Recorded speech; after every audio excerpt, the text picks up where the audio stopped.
او ګوره یو حدیث مبارک کې راځي بیا یوه زنانه وه او هغه د خاوند بهر چونکې یو ټیم کې خو موبایلونه ونه ټلیفون یې کړی و او خاوند یې ته دا خبره کړې وه چې د ما اجازت نه بغیر د کور نه وځئ.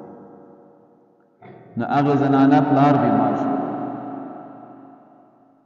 او خاوند یې وونه رسول الله صلی الله علیه وسلم د سوال جواب راوړی یا رسول الله صلی الله علیه وسلم زما والد سے بیمار دی خاوند په کور کې شته نه اجازت مې نه غوښتې لاړه شم ځکه شریعت فیصلې خو رسول الله کې رسول الله صلی الله علیه وسلم ته فرمایي چې خاوند د اجازت نه ورکړی کور کې کېنه ورځ دوه ورځې تېرې شولې سوال جواب راځي چې پلار دې زلکردان دی رسول کېږي لږې وخت یې پاتې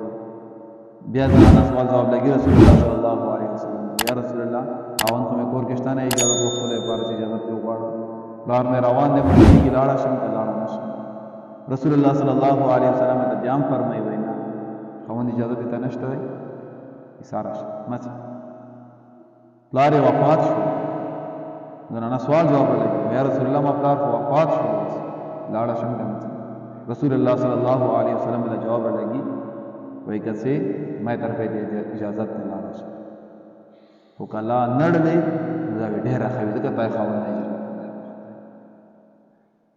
ورځ تېره شوه رسول الله صلی الله علیه وسلم پوښتنه وکړه ولاړ شو معلومات وکړه زنانه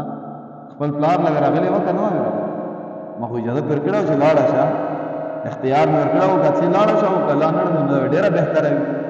نو معلومات یې وکړو چې په کوم یې عمل کړی سوال جواب راځي و یا رسول الله زنانه په کور کې ساره شوه خپل پلار له ویل نه راغلم ویې نه کتل جنازې ته جنازې نه مخکې کوم زنانه کتلي وي هغه ته هم رانغله رسول الله صلی الله علیه وسلم فرمایي ولاړ شو خوشخبري به ته ویل چې الله پاک تا ته جنت ځکه چې تا د خاوند د حقوقو خیال وساتلو ته د خاوند د اجازت نه بغیر د کور نه ونه نن سبا زما عزتمندو ټولو کورونو دا حال دی وجه دا چې موږ تربیت نشته کورونو چې ښه تربیت وي خاوند بازار له وځي مزدورۍ له وځي ښځه هغې ته په کلو کې ګرځي کله یو کور له منډې وهي کله بل کور له منډې کله په یو کور کې راغونډي وي کله په بل کور کې راغونډي خاوند غریب ته نه خبر هم نه وي دلته وې لوښو والا راشي لوښو والې ته چولا کې ولاړه وي څه لوښو سوداګانې کوي نو دا خو د خاوند د حقوقو خیال نه ساتل شو نو ګوره چې کومه زنانه د خاوند د حقوقو خیال ساتي رسول الله صلی الله علیه وسلم فرمایي چې جنت ته تلو کې هېڅوک یخته حایل نشي جوړېدی چې جنت نه یې ساتي او خامخا جنت ته ځي چې د خاوند د حقوقو خیال ساتي خبرې ډېرې یا حدیث مبارکه ډېر وکړه او مختصر نه خبره بیان کړله